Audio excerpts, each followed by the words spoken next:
what is today, Max Kellerman? It is Friday Eve. It is Friday Eve, and look who's here. Ryan Clark. We haven't seen you in a minute. Good to see you. I'm just glad to be back, man. I'm excited. Good to have you with us. And we know Stephen A's in a good mood. I wonder why. Maybe because he's in Los Angeles? Well, I'm here handling business. This is what I do. It's That's work. number one. It's But work. number two and more. It's a work trip. Number two, and more importantly, those who think about Friday Eves and Fridays are usually those who do not work on the weekend. Okay, Debbie Downer. I just wanted to make sure. Hold on. Time out. Talk to him, man. I don't know what you're going to do. Who doesn't work on the weekend? Who doesn't work on the weekend? I apologize, Max. You work about 4 weekends a year. My apologies. I'm sorry. I worked last weekend. I got Triple G coming up this weekend. Listen. I didn't know that counted. Four out of 50. I got it. I'm sorry you have to suffer in the sunshine today, but we got to work. Let's get into it, gentlemen. Dont'a Hightower flirting with the Steelers and Jets, but ultimately came home, agreeing to a 4-year, $43.5 million deal to stay in New England. The deal also includes $19 million in guaranteed money, according to Hightower's agency, which announced the news on Twitter. So, listen to this, folks. The Patriots have now added Brandon Cooks, Stephon Gilmore, Dwayne Allen, Coney Ealy, and Rex Burkhead. And you can see, obviously, who they lost right there as well. Stephen A., based on their latest acquisitions, would you take the Patriots or the field to win Super Bowl 52? I'm taking the Patriots relatively easily, by the way, because really their biggest and stiffest competition is going to come from the NFC. In terms of the AFC, considering the numerous holes that need to be filled by various teams, and considering what the Super Bowl champion, the reigning defending Super Bowl champions have done, I don't think there's any question you go with the Patriots instead of the field. Let's put this in perspective. Tom Brady suspended the first 4 games because of Deflategate.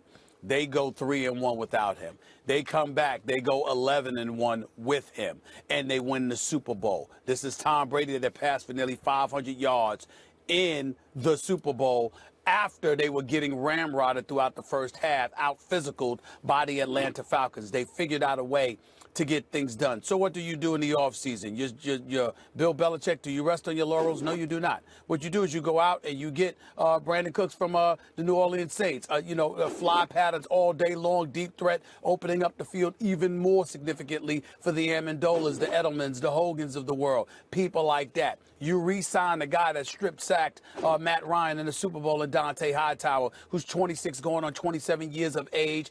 He can rush the passer, not to mention the fact he's your play caller on defense. You add a dude in Coney Ealy, who, by the way, was the better player at the University of Missouri. Not Michael Sam. It was him.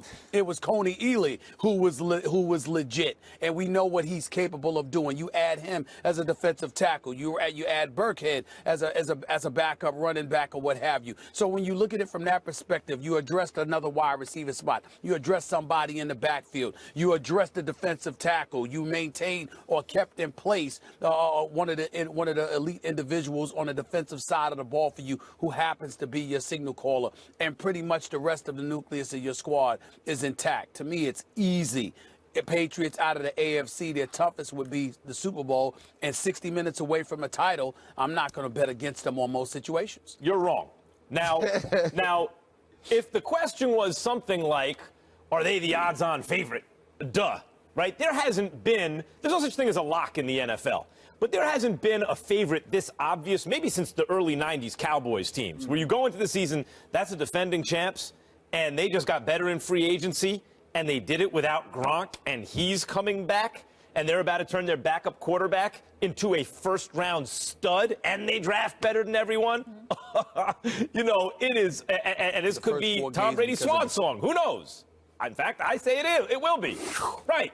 The point is, they are loaded for bear. They are the odds-on favorite, obviously. But do you know what odds-on favorite means, Stephen A. Smith? Odds-on favorite means that they have the best odds. They have better odds than everyone else. In fact, they're 7-2, last I checked, to win the Super Bowl. You know what that means? The field is 3.5 to 1 against them. 3.5 to 1 favorites against them. That's what 7-2 odds means. So the field is never taken in football. There are too many variables over the best team, no matter how dominant. I will give you an example. Alabama, who you took against the field and could not have been more dominant, loses to Clemson. Now, was it close? Yes, they could have beaten the field. Great teams do that sometimes. But you don't take the field against them.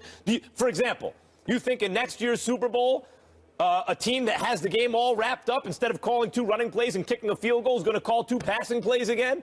Right? In order for them to even win the Super Bowl this year, a lot of things had to go right, some of which had nothing to do with them. They had to rely on the kindness of strangers, of the Atlanta Falcons in that instance. So the field doesn't, as much as they are the odds-on favorites for all the reasons you mentioned, and some of them that I did, Ryan, not against the field, they're not the favorite. Not in football, not in the NFL. Ryan, we need a tiebreaker. So it's the Patriots, and Max gave us a very moving speech, right? And I was with him. I'm glad you think it was moving. Yeah, you know, and I would stand with him. If Max was at the podium just now, I'd be like, go Max. Yeah, Max right? for president. And then when he get off, because he's my family, I'd be like, boy, you dead wrong. Because here's the thing, right?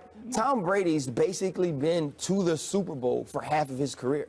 Right? And nothing says that he's not going to make it back. And this is the great thing about coming to ESPN. Mohamed Sanu was on the plane with me last night. So we get off the plane, and we're kind of talking about the Super Bowl and the things that happened. He was like, you just never feel comfortable.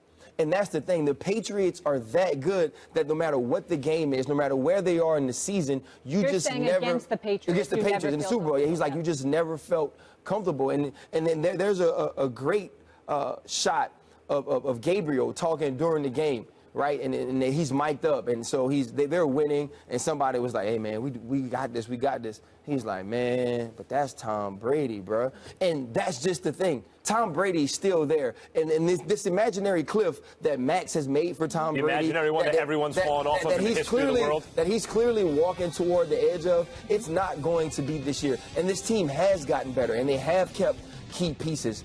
But when you watch what they're able to do year in and year out, they are the favorite. And though there's odds and there's different things, I pick this team against the field at any point. If I had to put my money on it. But you'd have been wrong. Okay, I understand that, but you'd have been wrong more than you've been right. If you took the Patriots against the field throughout Tom Brady and Bill Belichick's time together, you'd have been wrong more than you've been right. That's an asinine statement. That's an asinine statement on Max's part, because nobody's taking Patriots against the field every year. We're talking about right now. There's plenty of times that they won a Super Bowl or went to a Super Bowl, and nobody said that you're taking them every year. That's what Ryan just said. I take the Patriots every time against the field. That's what he said. No, that's what I'm talking about. Right now. Yeah, this team. Right now. This era. Why do you think the odds makers have it 7-2? They're the odds-on favorites, but they're 3.5. The field is 3.5 to 1 favorites against the Patriots. Why would that be? Right, because we're talking 31 teams to 1.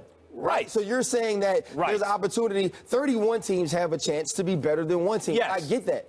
We're not talking about a 3.5 to 1 times. We're not talking about the betting odds. Yeah. We're talking Max Kellerman. If you had to pick a team, you pick the Patriots to beat those 31 teams. I do right now, and I did last year. Head to head, that's right. And in fact, if it comes down to the Patriots against one other team in the Super Bowl, which it very well might, then the odds readjust, like when Alabama faced Clemson. Readjust. Yes, when Alabama. So this is that. What did you call it? What Keynesian? The Keynesian moment. What's the word that you use? Wait. The facts. I mean, you change it when the facts tell you otherwise. So in other words, you're going to sit up there and start off the show going on a 2-minute soliloquy about how the Patriots are bona fide favorites, and you totally understand. Yeah. However, and then you dance the other way better than Fred Astaire. This is very straightforward. That's what we're doing. Look, when Alabama faced Clemson, straight up, they were correctly the favorites because there was no longer a field. The field was 1. I took Clemson, by the way, and I was right, but I acknowledged going into the game, Alabama should be favored. But to start the season, they can't be favored against the field. They are. I took Clemson, but I Alabama and the Patriots are favored No, right they're now. not. We have a whole odds lot on, we're not getting against into. the I field. love what Damian Woody said on NFL Live yesterday. The Patriots aren't competing, or Bill Belichick's not competing against other teams. He's just competing against his own. Always. Very true statement. Let's stay with the Patriots. You alluded to their backup quarterback, maybe no more. The Jimmy Garoppolo to the Browns saga is apparently on again. Well, maybe. Our John Clayton stated in a radio interview with Mighty 1090 in San Diego that Garoppolo could be headed to the Broncos.